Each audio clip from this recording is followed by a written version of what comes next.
በኃይሉ እንግዲህ የዳግምን አባትና ሳሚን በመግደሉ በቁጥጥር ስር ውሏል ማለት ነው። ይህንም ያደረገው ዳግም ነው። ዳግም እንግዲህ ከአልማዝ ኮቲ ኮቲ እየተከተለ የዚች ልጅ መጨረሻ የአባቴንም ማንነት ገዳይ ላቅ የሚችለው አልማዝ የምትባል ሴት ስከተል ነው በማለት እያንዳንዱ በኃይሉ ጋር ተቀጣጥራ ፋይል እንድታመጭ ብሏ ስለነበር በኃይሉ ትናንትና ግን የገደልከው ሰውዬ ማን ነበረ? ገደላችሁት? አስወገዳችሁ ስትሰማው ስትል አንቺ ደግሞ ምን አገባኝ ዝም በይ ካላት በኋላ አንድ የተክለፈለፈ ሳሚ የሚባል ነበረ ሲል ትሰማለች። ከዚህም በኋላ እንግዲህ ዳግም ደግሞ ድንገት ከቤታቸው ይሄድና እናቱ ጋር ሳይገባ በፊት በር ላይ እንደቆመ ፀሐይና ገነት እየተጨቃጨቁ ይደርሳል። ገነትና ፀሐይ የሚጨቃጨቁት እንግዲህ ያንን ፈልግ የተባለችውን አምጪልኝ ያላትን በኃይሉ ፋይል እና የአቶ ሰለሞን መረጃ አለኝ ያለችውን ስትፈትሽባት ድንገት ትደርስባት እና ተናንቀው ተያይዘው ነው። አሁን ይሄንን ነገር ከቤት የገብተሽ ወረቀቶችን የምትፈትሽው ምን እንደሆነ ካልነገርሽ በፍጹም እዚህ ቤት አላስወጣሽም፣ ፖሊስ አምጥቼ ነው ማስይዝሽ በማለት ገነትም ወይዘሮ ፀሐይ ላይ ታፈጥባታለች። በዚህን ጊዜ ጎረቤቴ ይቅርበኝ፣ ሁሉም ሚስጥር እነግርሻለሁ በማለት ትናገራታለች። ዳግም በር ላይ ሁሉን ነገር ቆሞ እያዳመጠ ነበረ እና ምንድን ነበረ ይኸው በኃይሉ እያስጨነቀኝ ነው ትክክለኛ ነበር ልጅ። አሁን ደግሞ የአቶ ሰለሞንን መሞት የአቶ ሰለሞን ባልተቤት አንቺ መሆንሽን ስላወቀ ሄድና ከቤት ውስጥ ያለ መረጃ ፋይሎች አሉ ይዘሽ ነይ በማለት አጨናንቆኝ ነው ስትላት የእሱን መሞት ለሱ ማን ነገረው በማለት ስታፋጥጣትም እሷ እንደነገረቻትና እንዲሁም ልጅሽም እኮ ቢጠይቀኝ በኃይሉ አይደል እንደሆነ ለዳግም አልነገርኩትም፣ በኃይሉ መሆኑን ቢያውቅ ግን ልጅሽም አሁን ሄዶ ከሱ ጋራ ትልቅ ችግር ይፈጥርብሻል እያለች ስታወራ ዳግም በር ላይ ሆኖ ያዳምጥ ነበር። በዚህን ጊዜ በኃይሉን ፍለጋ እየሮጠ ሄደው ዳግም ከኋላው የት እንደሚደርስ እከተለዋለሁ በማለት ሲከተለው በኃይሉ ደግሞ ሳሚን አስወግዶ ስለነበር ሳሚኑና አፈር እናቅምሰው ጉድጓድ እንክተተው በማለት የገደሉትን ሰዎች በመጥራት ራቅ ወዳለ ጉድጓድ ቆፍራችሁ መቅበር አለባችሁ እያለ ከነሱ ጋር ሲነጋገር ድንገት ዳግም ተከትሎ ገብቶ ስለነበረ በዓይኑ ያየውን ማመን አቃተው።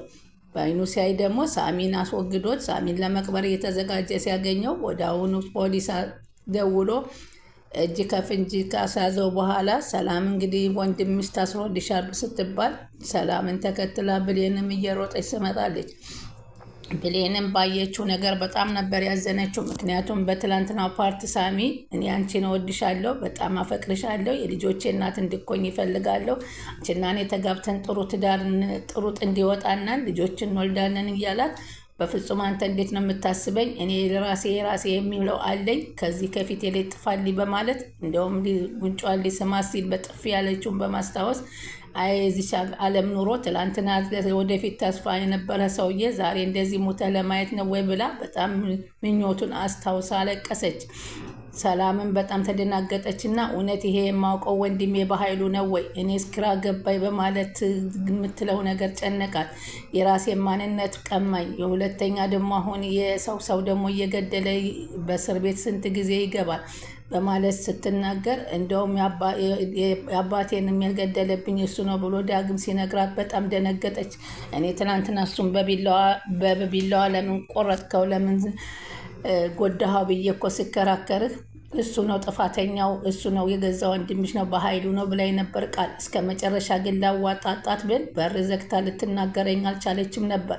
ስለዚህ ለካ ሁላችሁም የወንድሜን ተንኮልና ክፋት ታውቃላችሁ ከኔ እህቱ በቀር ዓይኔ የተጋረደ በማለት ሰላም ትናገራል። እስኪ አሁን አንተስ ቢሆን በቢላዋ ልትቆርጠው የቆርጠኸው ታስሮ የነበራችሁበትን እስኪ ታሪክ አውራይ በማለት ዳግም ትጠይቀዋለች። ዳግምም ሁሉን ነገር ነገራትና ለዚህ እንደዚህ ነው በማለት እናቴን አግቶ አሰቃይቶብኝ ነው እናቴና አባቴን ማንነቱን እንዳላቅ ከእናቴና እኔ ለብዙ ዓመታት አለያይቶን የኖረው ራሱ ወንድምሽ ዳግም ነው። ስለዚህ ነው እኔም በቢላዋ የወጋሁት በማለት ሲነግራት እሷም ይቅርታ አድርግልኝ እንደውም እኮ አንተን አስይዝሃለሁ ብዬ አስቤ ነበረ እኔ እኮ ቃል ናት፣ ኧረ ወንድምሽ ነው ጥፋተኛ በማለት ወደኋላ ትንሽ እንድቀር ያደረገችኝና የብሌን ደግነትና የእናት ጥሩነት ነበር ለካ የተጎዳኸው አንተ ነበር ክፋተኛው ወንድሜ ነው በማለት ትናገራለች። ሰላም ወደ ቻናል የተከታታዩ ሰላማችሁ በያላችሁበት ይብዛል። ለቻናላችን አዲስ የሆናችሁ ሰብስክራይብ፣ ላይክ፣ ሼር እያደረጋችሁ አበረታቱ አደራ። ተወዳጁና አስተማሪውን ቀጣይ ፓርቲ ይዘንላችሁ መጥተናል። በዚህ ፓርቲ እንግዲህ አቶ በኃይሉ በሁለት ወንጀል ተከሰው ወደ እስር ቤት ገብተዋል። አንደኛው ሳሚን በመግደሉ ሲሆን ሁለተኛ ደግሞ የዳግምን አባት ማስወገዱ ተገልጾበታል።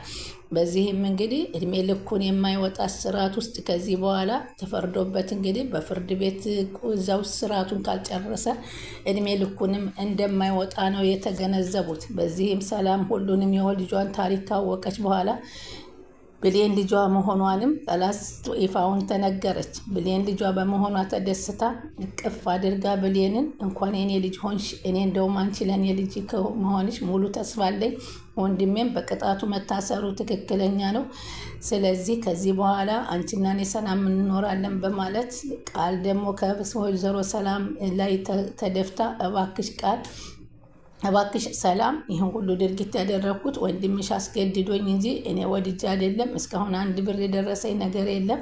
ይህንን ነገር ያደረግኩት በጫና አድርጎብኝ ነው፣ ያለዛ እገልሻለሁ ብሎ ስላስፈራራኝ ነው። ስለዚህ ወንድምሽን ፍራቻ ነው ከአንቺ ቤቴ እንደዚህ ብዬ ሳታልል የኖርኩት በማለት እግሯ ስር ስትበረከክባት፣ እሷ ደግሞ በእግሯ ገፍትራ ጥላ ሁለተኛ ቃል የምትባል ልጅ አላቅም፣ ማሚ የሚባለውን ቃላት እንዳትናገር ያልኩት እኔ ውስጤ እኮ ነግሮኛል። በተለይ አንቺና ወንድሜ የሆነ ነገር እንዳላችሁ ሁልጊዜ እየተረዳሁኝ መጥቻለሁኝ። አንቺና እሱ በአይን እየተጠቃቀሳችሁ ስትናገሩ እኔ እንደ ዱዳ ዝም ብዬ ነበር የማያችሁ። ሁሉን ነገር ገብቶ ነበር ሚስጥሩን እንጂ ያላወቅኩት በማለት ለቃል ትነግራታለች።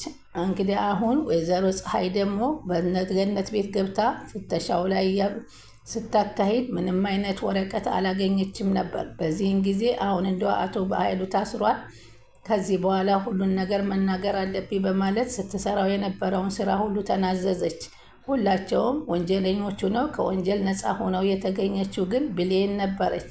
ብሌንና እንዲሁም ደግሞ ዳግምን በራሱ ዙሪያ መተውበት እንጂ በሌላ በሰላም ጉዳይ ባለው በኩል ምንም ነገር እንዳላደረገ ነው።